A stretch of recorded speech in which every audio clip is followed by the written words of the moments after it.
नमस्कार दोस्तों, आप सभी का बहुत बहुत स्वागत है आपके अपने चैनल उमंग ज़िंदगी में। दोस्तों, आज मैं मुंशी प्रेमचंद जी की एक और अनोखी कहानी लेकर आई हूँ जिसका शीर्षक है स्वर्ग की देवी। दोस्तों, इस कहानी में एक ऐसी स्त्री के बारे में बताया गया है जो अपने ससुराल बहुत उम्मीदें और उमंग लेकर आती है, लेकिन कहीं ना कहीं उसे वह सुख प्राप्त नहीं होता। हाँ, उसका पति उसका साथ देता है, प्रेम करता है, उसके 2 बच्चे भी होते हैं, लेकिन वह बहुत कम उम्र में ही प्राण त्याग देते हैं। और आगे ऐसा क्या हो जाता है कि उसका पति भी उससे रुष्ट रहने लगता है। जब आप ये पूरी कहानी सुनेंगे तो आपको ये बेहद पसंद आएगी। अगर आपने अभी तक मेरे चैनल को सब्सक्राइब नहीं किया दोस्तों, तो प्लीज़ जल्दी से कर लीजिए। लाइक करिएगा, मुझे अच्छा लगेगा, और कमेंट बॉक्स में बताइएगा कि आपको ये कहानी कैसी लगी। तो चलिए जल्दी से शुरू करते हैं। भाग्य की बात। शादी विवाह में आदमी का क्या अख्तियार, जिससे ईश्वर ने या उनके नायबो ब्राह्मणों ने तय कर दी, उससे हो गई। बाबू भारतदास ने लीला के लिए सुयोग्य वर खोजने में कोई बात उठा नहीं रखी, लेकिन जैसा घर वह चाहते थे वैसा ना पा सके। वह लड़की को सुखी देखना चाहते थे, जैसा हर एक पिता का धर्म है, किंतु इसके लिए उनकी समझ में संपत्ति ही सबसे जरूरी चीज थी। चरित्र या शिक्षा का स्थान गौण था। चरित्र तो किसी के माथे पर लिखा नहीं रहता, और शिक्षा का आजकल के जमाने में मूल्य ही क्या। हाँ, संपत्ति के साथ शिक्षा भी हो तो क्या पूछना। ऐसा घर उन्होंने बहुत ढूंढा पर ना मिला। ऐसे घर हैं ही कितने जहां दोनों पदार्थ मिले। 2-4 मिले भी तो अपनी बिरादरी के ना थे, बिरादरी भी मिली तो जायजा ना मिला, जायजा भी मिला तो शर्तें तय ना हो सकी। इस तरह मजबूर होकर भारतदास को लीला का विवाह लाला संत सरन के लड़के सीता सरन से करना पड़ा।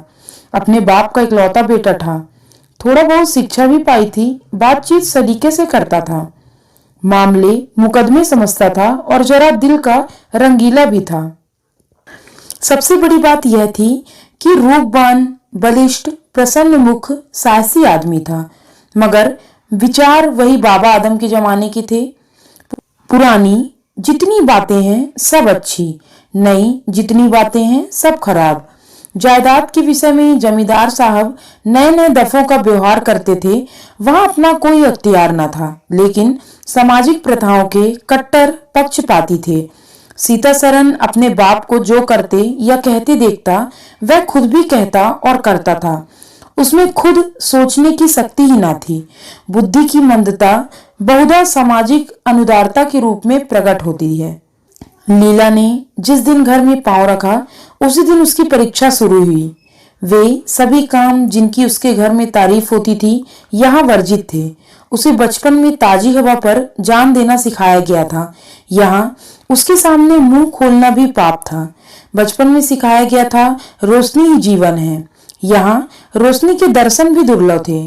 घर पर अहिंसा, क्षमा और दया ईश्वरीय गुण बताए गए थे, यहाँ इसका नाम लेने की भी स्वाधीनता न थी। संत शरण बड़े तीखे गुस्सेवर आदमी थे, नाक पर मक्खी न बैठने देता। धूर्तता और छल कपट से ही उन्होंने जायदाद पैदा की थी और उसी को सफल जीवन का मंत्र समझते थे। उनकी पत्नी उनसे भी 2 अंगुल ऊंची थी। मजाल क्या कि अपनी बहू अपनी अंधेरी कोठरी के द्वार पर खड़ी हो जाए या कभी छत पर टहल सके। प्रलय आ जाता, आसमान सिर पर उठा लेती। उन्हें बकने का मर्ज था। दाल में नमक का जरा तेज हो जाना उन्हें धीर भर बकने के लिए काफी बहाना था।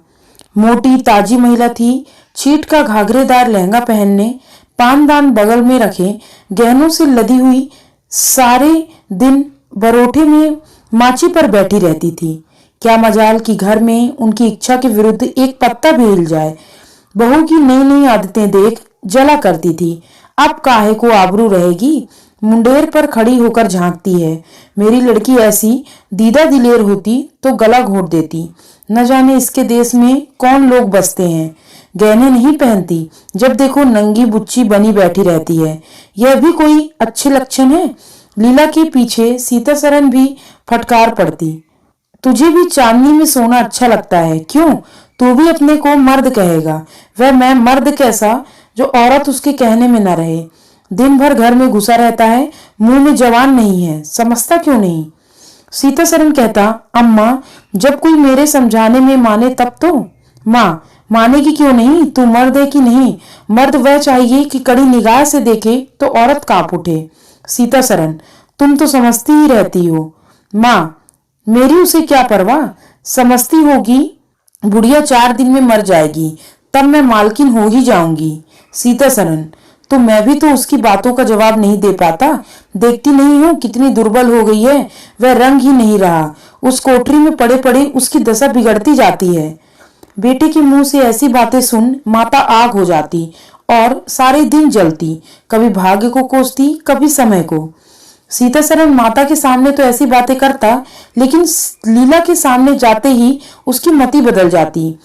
वह वही बातें करता जो लीला को अच्छी लगती। यहाँ तक कि दोनों वृद्धा ही की हंसी उड़ाते। लीला को इसमें और कोई सुख न था। वह सारे दिन कुड़ती रहती, कभी चूल्हे के सामने न बैठती थी, पर यहाँ पसेरियों आटा थोपना पड़ता। मजूरों और टहलुओं के लिए भी रोटियां पकानी पड़ती। कभी कभी वह चूल्हे के सामने बैठी घंटों रोती। यह बात न थी कि यह लोग कोई महाराज रसोइया न रह सकते हों, पर घर की पुरानी प्रथा यही है कि बहू खाना पकाए और उस प्रथा को निभाना जरूरी था। सीतासरन को देखकर लीला का संतप्त हृदय एक क्षण के लिए शांत हो जाता था। गर्मी के दिन थे और संध्या का समय। बाहर हवा चलती, भीतर देह फूकती थी।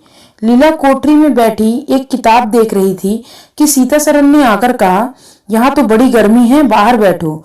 लीला, यह गर्मी उन तानों से अच्छी है जो अभी सुनने पड़ेंगे।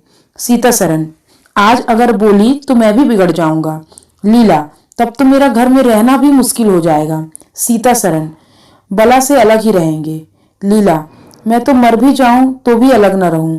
वह जो कुछ कहती सुनती हैं, अपनी समझ से मेरे भले के लिए ही कहती सुनती हैं।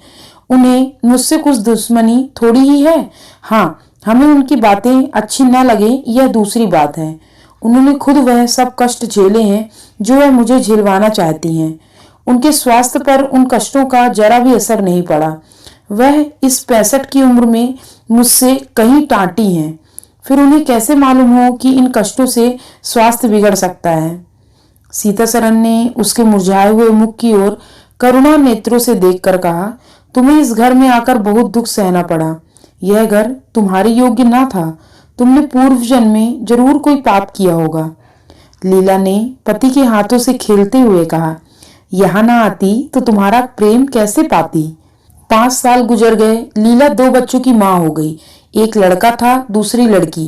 लड़के का नाम जानकी सरन रखा गया और लड़की का नाम कामनी। दोनों बच्चे घर को गुलजार किए रहते थे। लड़की दादा से हिली तो लड़का दादी से। दोनों शोक और शरीर थे। गाली दे बैठना, मुंह चिढ़ा देना तो उनके लिए मामूली बात थी। दिन भर खाते और आए दिन बीमार पड़ते रहते। लीला ने खुद सभी कष्ट सह लिए थे, पर बच्चों में बुरी आदतों का पड़ना उसे बहुत बुरा मालूम होता था, किंतु उनकी कौन सुनता। बच्चों की माता होकर उसकी अब गणना ही न रही थी। जो कुछ थे बच्चे वह कुछ न थी। उसे किसी बच्चे को डांटने का अधिकार भी न था। सास फाड़ खाती थी। सबसे बड़ी आपत्ति यह थी कि उसका स्वास्थ्य अब और भी खराब हो गया था। प्रसव काल में उसे वह भी अत्याचार सहने पड़े जो अज्ञान, मूर्खता और अंधविश्वास ने सौर की रक्षा के लिए गढ़ रखे थे। उस काल कोठरी में जहाँ हवा का गुजरना, न प्रकाश का आना, सफाई न रहना, चारों ओर दुर्गंध और सील और गंदगी भरी हुई थी, उसका कोमल शरीर सूख गया। एक बार जो कसर रह गई थी वह दूसरी बार पूरी हो गई। चेहरा पीला पड़ गया, आंखें धंस गई। ऐसा मालूम होता बदन में खून ही नहीं रहा, सूरत ही बदल गई। गर्मियों के दिन थे। एक तरफ आम पके, दूसरी तरफ खरबूजे। इन दोनों फलों की ऐसी अच्छी फसल पहले कभी न हुई थी। अब की इनमें इतनी मिठास न जाने कहां से आ गई थी कि कितना भी खाओ मन न भरे। संत सरन के इलाके के आम और खरबूजे के टोकरे भरे चले आते थे। सारा घर खूब उछल उछल खाता। बाबू साहब पुरानी हड्डी के आदमी थे। सवेरे 1 सैकड़ों आम का नाश्ता करते, फिर पसेरी भर खरबूजे चट कर जाते। मालकिन उनसे पीछे रहने वाली न थी। उन्होंने तो एक वक्त का भोजन ही बंद कर दिया। अनाज सड़ने वाली चीज नहीं है, आज नहीं कल खर्च हो जाएगी। आम और खरबूजे तो एक दिन भी नहीं ठहर सकते। सुधनी थी और क्या। यूं ही हर साल दोनों चीजों की रेल पेल होती थी, पर किसी को कभी कोई शिकायत न होती थी। कभी पेट से गिरानी मालूम हुई तो हड्ड की फंकी मार ली। एक दिन बाबू संत सरन के पेट में मीठा मीठा दर्द होने लगा। आपने उसकी परवाह न की, आम खाने बैठ गए। सैकड़ा पूरा करके उठे ही थे कि क्या हुई, गिर पड़े। फिर तो तिल तिल कर दस्त होने लगी, हैजा हो गया। शहर के डॉक्टर बुलाए गए, लेकिन उनके आने के पहले ही बाबू साहब चल बसे थे। रोना पिटना मच गया। संध्या होते होते लाश घर से निकली। लोग दाह क्रिया करके आधी रात को घर लौटे तो मालकिन को भी और दस्त हो रहे थे। फिर दौड़ धूप शुरू हुई, लेकिन सूर्य निकलते निकलते वह भी सिधार गई। स्त्री पुरुष जीवन पर्याप्त एक दिन के लिए भी अलग न हुए थे, संसार से भी साथ ही साथ गए। सूर्यास्त के समय पति ने प्रस्थान किया, सूर्योदय के समय पत्नी ने। लेकिन मुसीबत का अंत अभी न हुआ था। लीला तो संस्कार की तैयारियों में लगी थी, मकान की सफाई की तरफ किसी ने ध्यान ही न दिया। तीसरे दिन दोनों बच्चे दादा दादी के लिए रोते बैठके में जा पहुंचे। वहां एक आले पर खरबूजा कटा हुआ पड़ा था। 2-3 कलमी आम भी रखे थे। इन पर मक्खियां भिनक रही थी। जानकी ने एक तिपाई पर चढ़कर दोनों चीजें उतार ली और दोनों ने मिलकर खाई। शाम होते होते दोनों को हैजा हो गया और दोनों माँ बाप को रोता छोड़ चल बसे। घर में अंधेरा हो गया। 3 दिन पहले ही जहां चारों तरफ चहल पहल थी, वहां अब सन्नाटा छाया हुआ था। किसी की रोने की आवाज भी सुनाई न देती थी। रोता ही कौन, ले दे के कुल 2 प्राणी ही रह गए थे और उन्हें रोने की सुधि न थी। लीला का स्वास्थ्य पहले भी कुछ अच्छा न था, अब तो वह और भी बेजान हो गई। उठने बैठने की शक्ति नहीं रही, हरदम खोई सी रहती। न कपड़े लत्तों की सुधि थी, न खाने पीने की। उसे न घर से वास्ता था, न बाहर से। जहां बैठती वहीं बैठी रह जाती। महीनों कपड़े न बदलती, सिर में तेल न डालती। बच्चे ही उसके प्राणों के आधार थे। जब वही नहीं रहे तो मरना और जीना बराबर था। रात दिन यही मनाया करती थी कि भगवान यहाँ से ले चलो। सुख दुख सब भुगत चुकी, अब सुख की लालसा नहीं। लेकिन तेरे बुलाने से मौत किसी को आई है। सीताराम भी पहले बहुत रोया धोया, यहाँ तक कि घर छोड़कर भाग जाता था। लेकिन ज्यों ज्यों दिन गुजरते थे, बच्चों का शोक उसके दिल से मिटता जाता था। संतान का दुख तो कुछ माता ही को होता है। धीरे धीरे उसका भी संभल गया। पहले की भांति मित्रों के साथ हंसी दिल लगी होने लगी। यारों ने और भी चंग पर चढ़ाया। अब घर का मालिक था, जो चाहे कर सकता था। कोई उसका हाथ रोकने वाला ना था। सैर सपाटे करने लगा। कहाँ तो लीला को रोते देख उसकी आंखें सजल हो जाती थी, कहाँ अब उसे उदास और शोक मग्न देखकर झुंझला उठता। जिंदगी रोने के लिए ही तो नहीं है। ईश्वर ने लड़के दिए थे, ईश्वर ने ही छीन लिए। क्या लड़कों के पीछे प्राण दे देना होगा।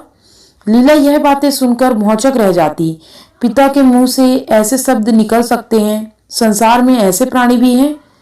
होली के दिन थे, मर्दाने ने गाना बजाना हो रहा था। मित्रों की दावत का भी सामान किया गया था। अंदर लीला जमीन पर पड़ी हुई रो रही थी।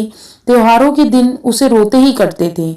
आज बच्चे होते तो अच्छे अच्छे कपड़े पहने कैसे उछलते फिरते। वही न रहे तो कहाँ की तीज और कहाँ का त्योहार। सहसा सीतासरन ने आकर कहा, क्या दिन भर रोती रहोगी, जरा कपड़े तो बदल डालो, आदमी बन जाओ। यह क्या तुमने अपनी गद बना रखी है। लीला, तुम जाओ अपनी महफिल में बैठो, तुम्हें मेरी क्या फिक्र पड़ी है। सीतासरन, क्या दुनिया में और किसी के लड़के नहीं मरते, तुम्हारे ही सिर पर यह मुसीबत आई है। लीला, यह बात कौन नहीं जानता, अपना अपना दिल ही तो है, उस पर किसी का बस नहीं।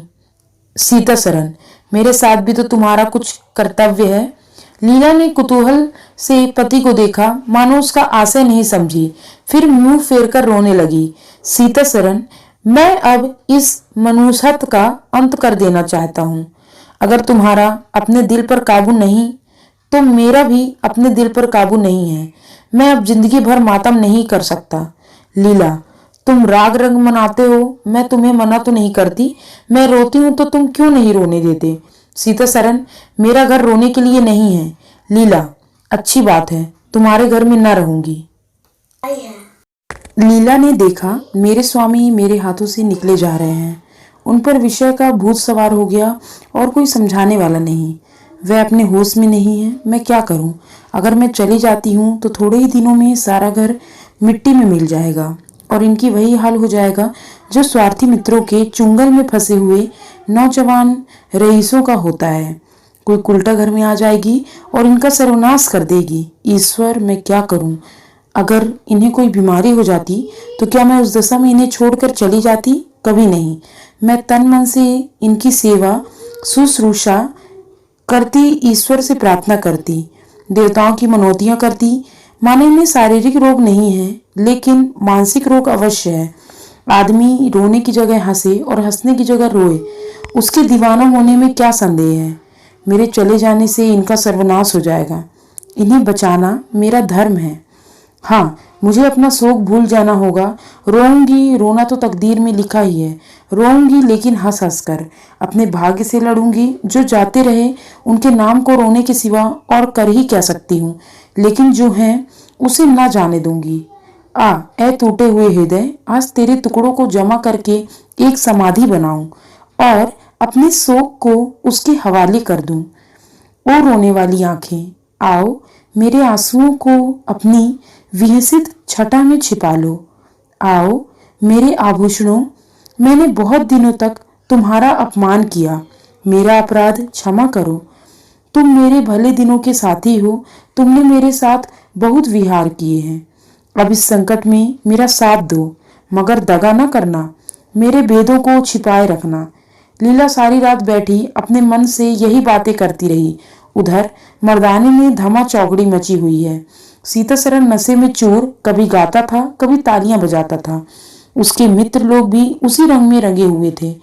मालूम होता था इनके लिए भोग विलास के सिवा और कोई काम नहीं। पिछले पहर को महफिल में सन्नाटा हो गया। हू हा की आवाजें बंद हो गई। लीला ने सोचा, क्या लोग कहीं चले गए या सो गए? एकाएक सन्नाटा क्यों छा गया? जाकर दहलीज में खड़ी हो गई और बैठक में झांक कर देखा। सारी देह में एक ज्वाला सी दौड़ गई। मित्र लोग विदा हो गए थे। समाजियों का पता न था। केवल एक रमणी मसनद पर लेटी हुई थी और सीता सरन उसके सामने झुका हुआ उससे बहुत धीरे धीरे बातें कर रहा था। दोनों के चेहरे और आंखों से उसके मन के भाव साफ साफ झलक रहे थे।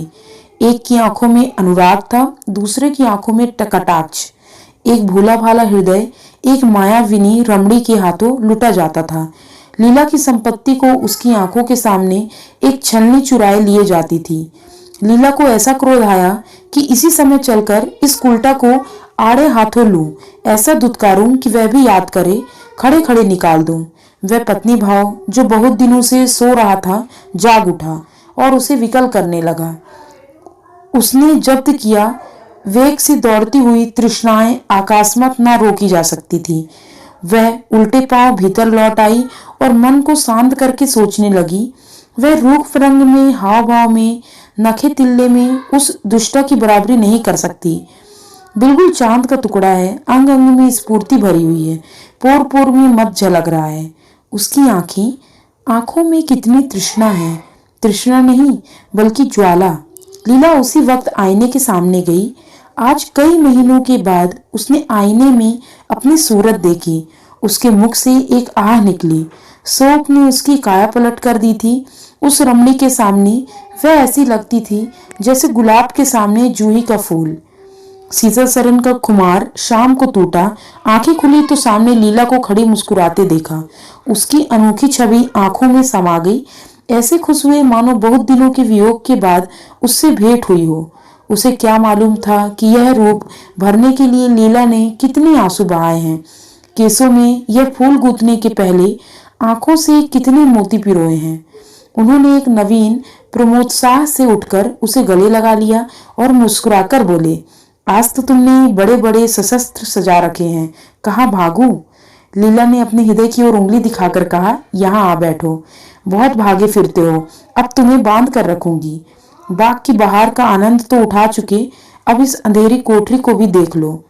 सीतासरन ने लज्जित होकर कहा, उसे अंधेरी कोठरी मत कहो लीला, वह प्रेम का मानसरोवर है।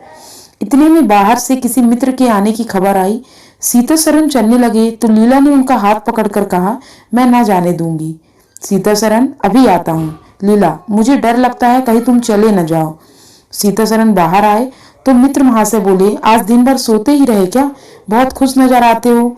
इस वक्त तो वहां चलने की ठहरी थी ना, तुम्हारी राह देख रही है। सीतासरन, चलने को तैयार हूं, लेकिन लीला जाने नहीं देती।